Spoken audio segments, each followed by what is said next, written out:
क्या आप मान सकते हैं कि एक अकेला भारतीय इंजीनियर अमेरिका की सिलिकॉन वैली में तहलका मचा सकता है? यकीन करना मुश्किल है, लेकिन ये सच है। ये कहानी है सोहम पारेख की, एक ऐसा नाम जिसने अमेरिका की नामी टेक कंपनियों को चकमा दे दिया। उसने न सिर्फ एक या दो, बल्कि कई दिग्गज स्टार्टअप्स में एक साथ फुल टाइम नौकरी की, वो भी बिना किसी को भनक लगे। सोहम पारेख आज कुछ लोगों के लिए विलेन है, तो कुछ के लिए एक स्मार्ट एंटी हीरो। कोई उसे the wolf of Wall Street कह रहा है, तो कोई कॉर्पोरेट सिस्टम को हैक करने वाला मजदूर। लेकिन असल में सोहम ने किया क्या, और ये पूरा मामला सामने कैसे आया? सारा खेल शुरू हुआ जब मिक्सपैनल नाम की एक टेक कंपनी के फाउंडर सुहेल दोशी ने एक्स, पहले ट्विटर पर एक के बाद एक चौंकाने वाले ट्वीट किए। उन्होंने बाकी फाउंडर्स को आगाह करते हुए लिखा कि इस आदमी से बचकर रहो, नाम है सोहम पारेख।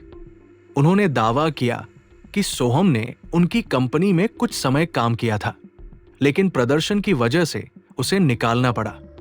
इसके बाद खुलासा हुआ कि सोहम कई वाई कॉम्बिनेटर स्टार्टअप्स में भी काम कर चुका है। सुहेल ने उसका रेज्यूमे भी शेयर किया और लिखा कि इसमें 90% बातें झूठी हो सकती हैं। बस फिर क्या था, एक के बाद एक कई कंपनियों के फाउंडर्स और मैनेजर्स ने आगे आकर कहा, इस बंदे ने हमारे साथ भी काम किया था। कौन है सोहम पारेख? सोहम ने मुंबई यूनिवर्सिटी से कंप्यूटर इंजीनियरिंग में शानदार ग्रेड के साथ बैचलर डिग्री ली। जी बाद अमेरिका की जानी मानी यूनिवर्सिटी जॉर्जिया टेक से मास्टर्स किया। इतनी तगड़ी प्रोफाइल देखकर कौन सी कंपनी उसे नकारती?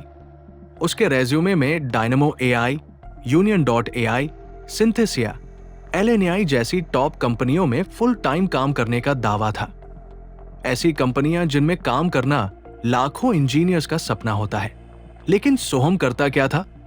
जानकारी के मुताबिक सोहम इंटरव्यू में बेहद प्रभावशाली था।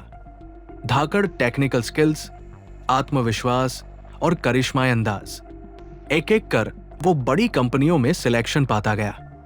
फिर शुरू हुआ उसका असली गेम।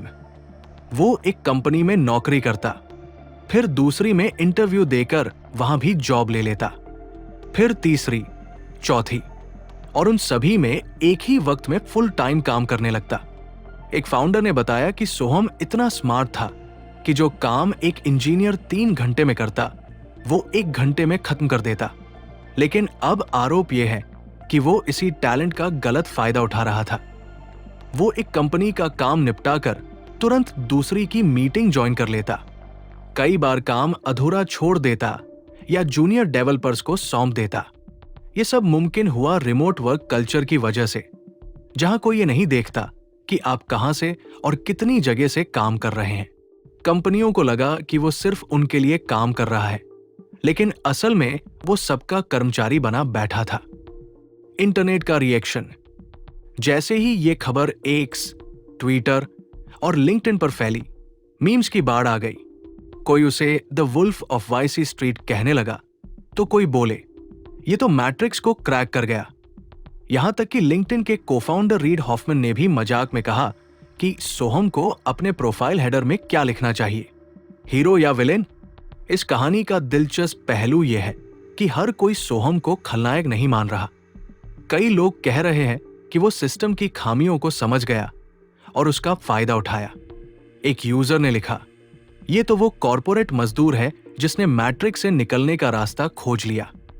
लोग मजाक में कह रहे हैं कि अब सोहम को एक इंटरव्यू क्रैकिंग कोर्स शुरू कर देना चाहिए, जहां लोग एडमिशन के लिए लाइन लगाएंगे। लेकिन असल सवाल यही है, क्या ये टैलेंट का मिसयूज है? क्या ये सिस्टम की गलती है, या फिर ये उस हसल कल्चर का नतीजा है जहां लोग दिन रात काम करने को मजबूर हैं? 3 जुलाई 2025 तक सोहम ने इन आरोपों पर कोई सार्वजनिक प्रतिक्रिया नहीं दी है, लेकिन उसकी ये कहानी अब वर्क एथिक्स, रिमोट हायरिंग और कॉर्पोरेट ट्रस्ट सिस्टम पर एक बड़ी बहस छेड़ चुकी है। अब फैसला आपके हाथ में है। क्या सोहम पारेख एक जीनियस है या एक धोखेबाज? अपनी राय नीचे कमेंट में जरूर बताइएगा। फिर मिलते हैं अगले वीडियो में। तब तक के लिए नमस्कार।